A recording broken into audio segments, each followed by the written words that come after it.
One of my number one questions, and it's more complicated than you think, but I'm gonna try my best. Before I do, please check out the Tiny House Chronicles playlist where I kind of outline everything. There's proof, timeline, receipts. Just check it out, please. Deanna Oley met David Flake. Together, they created the Tiny House Company. She was supposed to be the tiny house expert, and he was supposed to be the business expert. When I reached out to purchase my tiny home, I dealt directly with David Flake. I gave David Flake the money.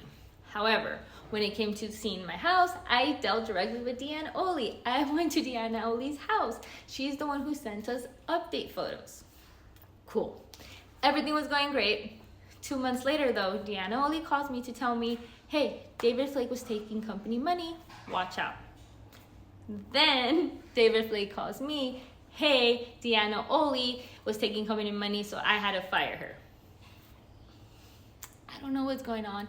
And honestly, I don't care. Where's my house or where's my money? That's the only thing that mattered. Deanna Oley took 5 homes, including trailers, and hid them away from David Flake. That meant that we no longer knew where our house was. David Flake assured us that he would get it back because he was suing us, so legally she would have to give them back to him.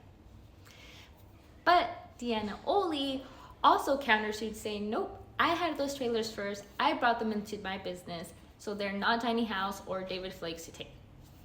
I didn't want anything to do with this, so I asked David Flake, just give me my money back. I will start over.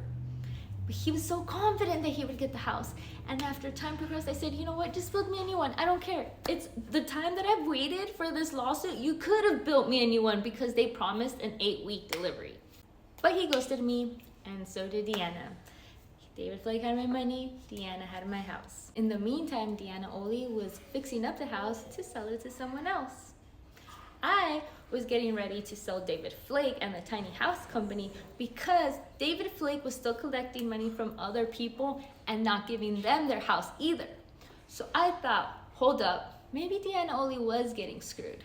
Maybe David Flake really is the fraudster in all of this. So I kind of just gave Deanna her space and just focused on David Flake and the Tiny House Company, and I was going after them. Unfortunately, 3 months after I filed suit, he filed bankruptcy, which meant I get nothing. He gets to say, sorry guys, our business failed. Because he collected $1.7 million from 27 different people and only delivered 4 homes. It doesn't make sense. I have not thought about Deanna Oley in over a year. I was focusing on David Flake and the Tiny House Company. I thought Deanna was another victim and I just was letting it go. On top of that, she's never paid back anybody who's won a judgment against her. So I kind of felt like, what's the point? So when I saw her at Tiny Fest, under at least the 4th Tiny House Company that I know of, the audacity for her to show up. She's a scam artist. She's not innocent in this. She might be a victim of Flake, but she was also involved in the scam, all right? That just meant that your scam buddy scammed you too, all right? But just because you got scammed by the person that you were scamming people with doesn't make you innocent. You're not a victim. You just got. I'm the victim.